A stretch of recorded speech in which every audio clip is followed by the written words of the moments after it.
சிரிப்போம் சிந்திப்போம் நிகழ்ச்சியிலே உங்களை சந்திப்பதிலே மிக்க மகிழ்ச்சி. வெளுத்ததெல்லாம் பால் அப்படின்னு நம்பிடவும் கூடாது எல்லாத்தையும். அதுக்குள்ள ஏதோ சூழ்ச்சி இருக்கு அப்படின்னு நம்பாமையும் விட்டுறக்கூடாது. பல நேரங்களில் சில பேர் வெள்ளந்தி மனிதர்களாகவே இருப்பாங்க. என்ன சொன்னாலும் உண்மை போல் இருக்கு அப்படின்னு நம்பிடுவாங்க. என்ன நடந்தாலும் நன்மைக்கு தான் அப்படின்னு அவங்க வாழ்க்கையும் ரொம்ப நல்லபடியாக நடந்துரும்னு வச்சுங்களேன். ஒரு பெரிய கோடீஸ்வரர் அவர் பல கோடி ரூபா மதிப்புள்ள தன்னுடைய காரை எடுத்துக்கிட்டு ஒரு லாங் டூர் போகலாம் அப்படின்னு கிராமங்களை நோக்கி வண்டியை செலுத்த ஆரம்பித்தார். நல்லா பச்சை பசேல்னு ரெண்டு பக்கமும் மரம் செடி கொடி புல்வெளிகள் எல்லாம் இருந்த பகுதிகளை நோக்கி அவர் வண்டி போய்கிட்டே இருந்துச்சு. திடீர்னு ஒரு இடத்துல போகும்போது பூரா புல்வெளியாக இருக்கு.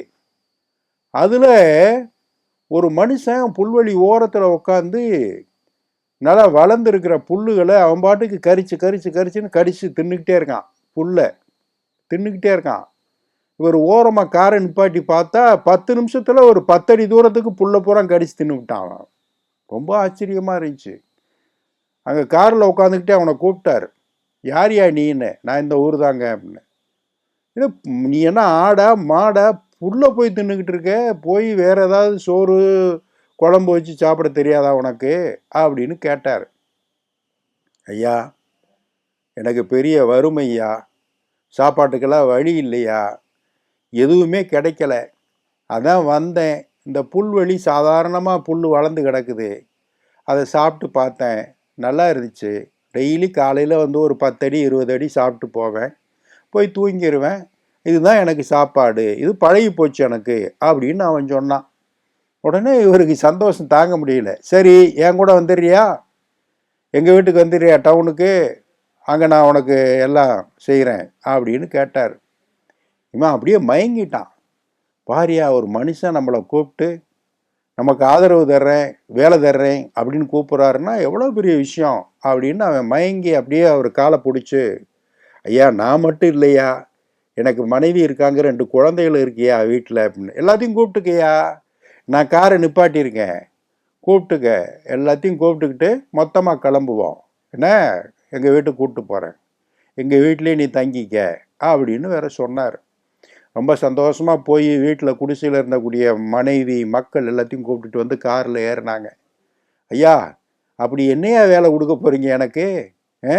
இங்கே சாதாரணமாக வயிற்றுக்கு வழி இல்லாமல் சோத்துக்கு வழி இல்லாமல் வெறும் புல்லை தின்னுட்டு உட்காந்துருந்தேன், என்னைய பார்த்தோன்னே குடும்பத்தோடு வாயான்னு கூப்பிட்டு போகிறீங்களே, அப்படி என்னையா வேலை கொடுக்க போகிறீங்க அப்படின்னு கேட்டான் காரில் ஏறினோடனே.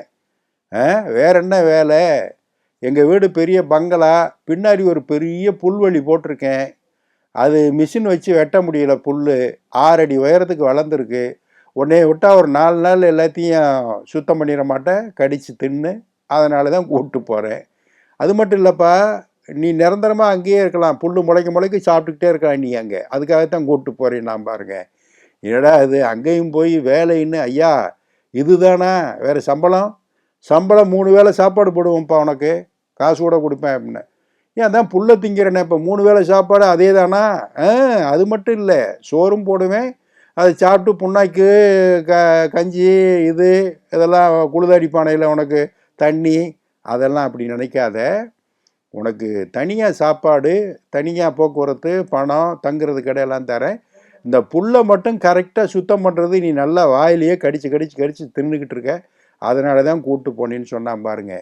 நம்ம எதையோ நினச்சி போனோம்னா அது ஏதோ நடக்குது. இப்படியெல்லாம் இருக்குது வாழ்க்கை, மனிதர்கள் இருக்காங்க. அடுத்த ஒரு நிகழ்வில் சந்திப்போம். இந்த நாள் இனிய நாளாக அமைய நல்வாழ்த்துக்கள். வணக்கம்.